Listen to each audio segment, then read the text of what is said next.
ओम नमः शिवाय। सभी सज्जनों को मेरा नमस्कार। आज एक बहुत ही गंभीर विषय पर मैं बात करना चाहता हूँ। एस्ट्रोलॉजी और ज्योतिष से मेरा काफ़ी लंबा कनेक्शन है और उसमें रेमेडी या उपचार से रिलेटेड ज्योतिष बहुत लोग करते हैं। कई तरीके के उपाय बताते हैं, मगर उसमें मेरा अलग पॉइंट ऑफ व्यू है, पर मैं उस पॉइंट ऑफ व्यू पर बिल्कुल भी नहीं जाऊंगा। मैं जो भी उपचार बताता हूँ या मेरे गुरुओं ने मुझे सिखाया है वो सभी मंत्रों पर बेस्ड उपचार हैं। कलयुग में मंत्रों से महान कुछ भी नहीं, तो मंत्रों का यदि हम उपयोग करें तो हम हमारी समस्याओं को सहन करने में या उनसे जूझने में सफल हो पाएंगे। आज जो मेरा विषय है वो महामृत्युंजय मंत्र पर आधारित है। लंबे समय से मैं सभी मंत्रों पर काफ़ी हद तक मैंने काम किया है, मगर मैं फिर भी ये क्लेम नहीं करता कि मैं कोई इन मंत्रों का महाज्ञानी हूँ। जो भी थोड़ी बहुत मुझे जानकारी या नॉलेज है, जो मेरे अपने अध्ययन से या गुरुओं के आशीर्वाद से जो मुझे ज्ञान प्राप्त हुआ है, उसके आधार पर मैं आज एक बहुत ही ज़रूरी बात बताना चाहता हूँ।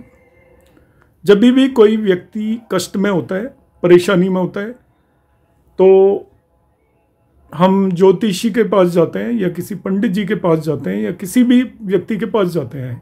मेरा पंडित जी से मतलब कोई पंडित से नहीं है, कोई भी जो ज्योतिष का काम करता है और वो कोई हॉस्पिटल में एडमिट है या बीमार है, तो उसे वो कहेंगे कि आप महामृत्युंजय मंत्र का जाप करिए, 1,00,000 बार करिए या किसी से कराइए। तो मैं इसके बारे में दो चीज़ें क्लैरिफाई यहाँ करूँगा। मेरा जो पर्सनल ऑब्जेक्टिव है, ज्योतिष में मैं काफ़ी लंबे समय से लगा हूँ और मेरा काम है ज्योतिष को ज़्यादा से ज़्यादा प्रचारित करना, मगर उसकी भ्रांतियों को दूर करना उससे भी बड़ा मेरा काम है। मैं सभी तरह की सेवाएं मुफ्त देता हूं, अध्ययन से लेकर किसी की कुंडली देखनी है, मैं किसी तरीके का कैसे भी किसी भी फॉर्म में कोई चार्ज लेता नहीं हूं। और मेरा जो मेन मकसद है, जो समाज के अंदर जो लोग इसका दुरुपयोग कर रहे हैं उनको समाज को समझाना है कि ये दुरुपयोग है। आप सही लोगों के पास जाएं और उनसे आप ज्योतिष के बारे में जानकारी लें। मृत्युंजय मंत्र का हर किसी को वो रिकमेंड कर देते हैं कि आपका यदि कोई पेशेंट हॉस्पिटल में एडमिट है, आप महामृत्युंजय मंत्र का जाप कराइए 1,00,000 बार। तो जो मैं पहली बात बता रहा था, किसी भी मंत्र का कोई भी असर तब तक नहीं हो सकता है जब तक कि हम स्वयं उसको ना करें। किसी दूसरे के मंत्र के जाप से आपके ऊपर कोई भी असर नहीं होने वाला है। ये बिल्कुल ऐसा ही है जैसे आपको बुखार है और टैबलेट कोई और ले रहा है। ये जब लोग पढ़े लिखे नहीं थे तब वो कर नहीं पाते थे, तो उनके सामने बैठकर ब्राह्मण या पंडित उन मंत्रों का जाप किया करते थे, जिससे कि वो उनके कान और आत्मा के अंदर पहुंचते थे, तब ये असर किया करते थे। इस तरीके से मंत्र कभी असर नहीं करते कि आप बीमार हैं और कोई और कहीं और बैठकर उन मंत्रों का जाप कर रहा है तो आपके ऊपर उसका कोई भी असर नहीं होगा। दूसरी बात, महामृत्युंजय मंत्र महान मंत्र है, मगर ये आपको सभी कर्मों से छुटकारा दिलाता है। एक इंसान जब तक जिंदा होता है उसे कर्म भोगने पड़ते हैं, मगर जब उसकी मृत्यु हो जाती है तब उसे कर्मों से छुटकारा मिलता है। महामृत्युंजय मंत्र आपको कष्टों से छुटकारा दिलाता है, मगर जिस तरीके से आप सोच रहे हो उस तरीके से नहीं दिलाता। आपने जो पूर्व जन्म में खराब कर्म किए हैं, बुरे कर्म किए हुए हैं, आप उनसे छुटकारा पाने के लिए महामृत्युंजय मंत्र का जाप करते हो।